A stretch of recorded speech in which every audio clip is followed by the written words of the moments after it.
नमस्कार, मैं Uday Shankar. News bioscope में आप सबों का स्वागत है। जातिगत जनगणना के मुद्दे पर बिहार की सियासत गर्माती दिखाई दे रही है। केंद्र सरकार के सुप्रीम कोर्ट में दिए गए हलफनामे के बाद मामला और गर्मा गया है और इस पर नेताओं के बयान आने लगे हैं। तेजस्वी यादव ने विपक्षी एकजुटता का आह्वान किया है और एक बड़े आंदोलन की पृष्ठभूमि तैयार करने की शुरुआत कर दी है। वहीं इस पर बीजेपी का कहना है कि केंद्र सरकार जो भी फैसला लेगी वो देश हित में होगा। सबसे पहले हम आपको दिखाते हैं कि पूर्व मुख्यमंत्री जीतन राम मांझी, जो फिलहाल एनडीए की सरकार में सहभागी भी हैं, उन्होंने इस मुद्दे पर क्या कुछ कहा है। बहुत पहले से ही जातीय जनगणना कराने के संबंध में विश्व पेश की स्थिति में थी। इसी को लेकर के बिहार में एक सर्वदलीय नेताओं की एक दल माननीय प्रधानमंत्री से मिलने का काम किया। प्रधानमंत्री बहुत संदिग्धता से सवाल को सुने, कुछ क्वेरी भी किया, उसका हम लोग समाधान किया दिया।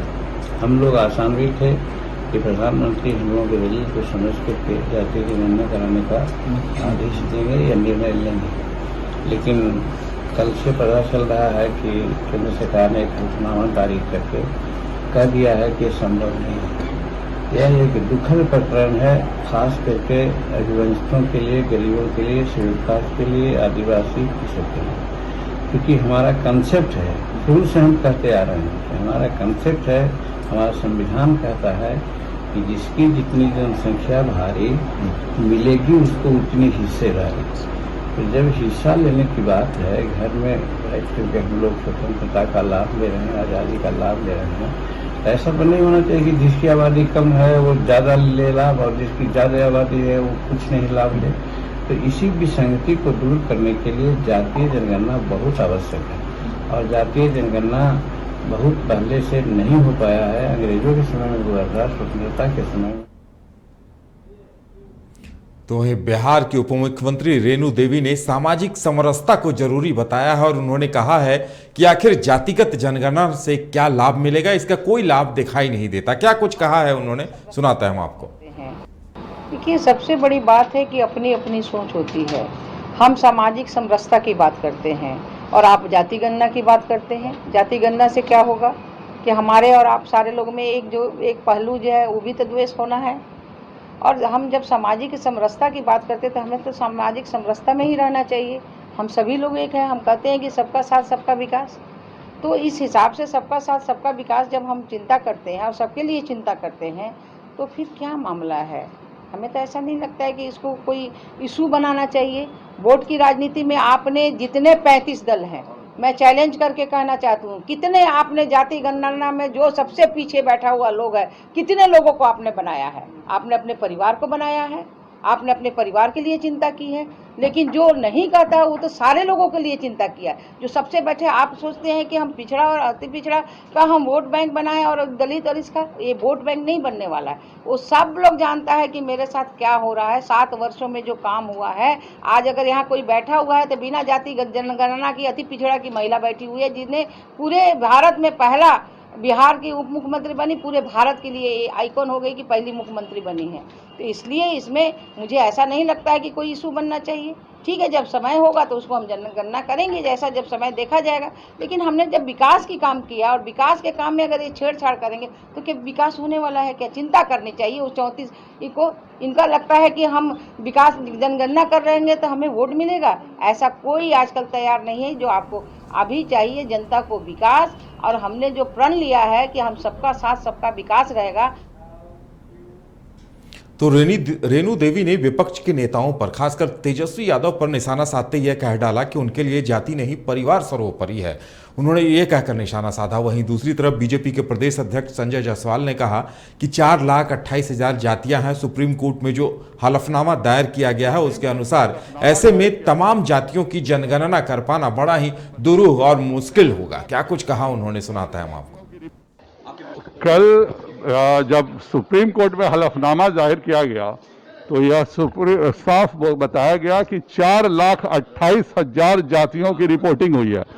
अगर 4,28,000 जातियों की रिपोर्टिंग SECC डाटा में हुई है तो कैसे 4,28,000 कॉलम करके किया जा सकता है। इसलिए सरकार ने या निर्णय लिया प्रैक्टिकल। बहुत लोगों ने अपनी जाति में फिर ओबीसी नहीं लिखा, तो उससे जाहिर बात है कि बहुत लोगों की ओबीसी की भी संख्या घट सकती है, बहुतों को इस तरह का भी कंफ्यूजन है।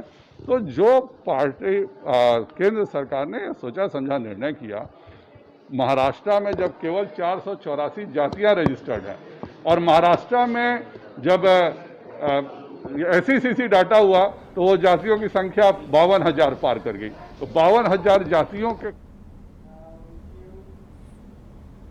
तो केंद्रीय मंत्री अश्विनी चौबे ने कहा कि समाज के अंतिम व्यक्ति का उत्थान ही बीजेपी का और केंद्र सरकार का लक्ष्य है और केंद्र सरकार इस मसले पर जो भी फैसला लेगी पार्टी उसके साथ रहेगी। उन्होंने कहा कि इस पूरे मुद्दे पर सियासत नहीं होनी चाहिए। क्या कुछ कहा है अश्विनी चौबे ने, सुनाते हैं हम आपको। जो भी निर्णय होगा, हम समाज जीवन को साथ लेके चलने वाले लोग हैं और समाज जीवन में हर लोगों का महत्व है और इसलिए पार्टी का हमारा जो निर्णय है, जो हमारे केंद्र के नेतृत्व का निर्णय होगा, हम सब लोग उसको मानते रहे हैं। हम पार्टी के जो घटक दल है और केंद्रीय नेतृत्व मिलकर के जो निर्णय करेंगे हम लोग मान्य हैं। घटक दल तो नाराज हो गए सर, नाराजगी कोई नाराजगी नहीं है जी, हमारा सारा कोई नाराजगी नहीं। हम देश को लेके चलने वाले लोग हैं। हम समाज के अंतिम पौधान पर बैठे हुए व्यक्ति का उत्थान, यही पंडित दीनदयाल उपाध्याय जी का अंत्योदय, अंतिम व्यक्ति जो अंतिम पीढ़ी का अंतिम पंक्ति में बैठा हुआ है, उसके उत्थान के लिए हम लोग काम करते हैं। वही राष्ट्र मंदिर का निर्माण होगा। तो बिहार सरकार के उद्योग मंत्री शाहनवाज हुसैन ने तेजस्वी यादव के विपक्ष को एकजुट करने के प्रयासों पर सवाल खड़ा करते हुए पूछा है कि तेजस्वी यादव पहले अपनी पार्टी में एकता कायम कर लें, उसके बाद वो जातिगत जनगणना के मुद्दे पर विपक्ष को एकजुट करेंगे। शाहनवाज हुसैन ने इस मुद्दे पर क्या कहा, यह भी सुनाते हैं हम आपको। पहले पार्टी में ना एकता बनाए, राजद में पहले एकता बनेगा तब ना दूसरी जगह बनेगा। पहले अपनी पार्टी में एकता बनाएं, अपनी पार्टी को मजबूत करें, चिंतन करें कि इतने साल से वो पार्टी सत्ता से क्यों दूर है, क्यों जनता उन्हें स्वीकार नहीं कर रही। वो उनको अपनी पार्टी को मजबूत करना चाहिए। हर दल को जैसे बीजेपी काम कर रही है उस तरह सीखना चाहिए, काम करना चाहिए, जनता के सरोकार में जुड़ना चाहिए। जब उनकी पार्टी में एकता नहीं है उनके, तो दूसरी की एकता क्या करेंगे। एनडीए में सिर्फ एकता है, भाजपा जदयू एकदम चट्टानी एकता है। एनडीए एकदम मजबूत है।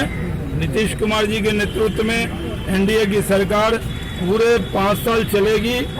2025 तक नीतीश कुमार जी मुख्यमंत्री के तौर पर एनडीए का नेतृत्व कर रहे हैं। सारे मंत्री मेहनत कर रहे हैं।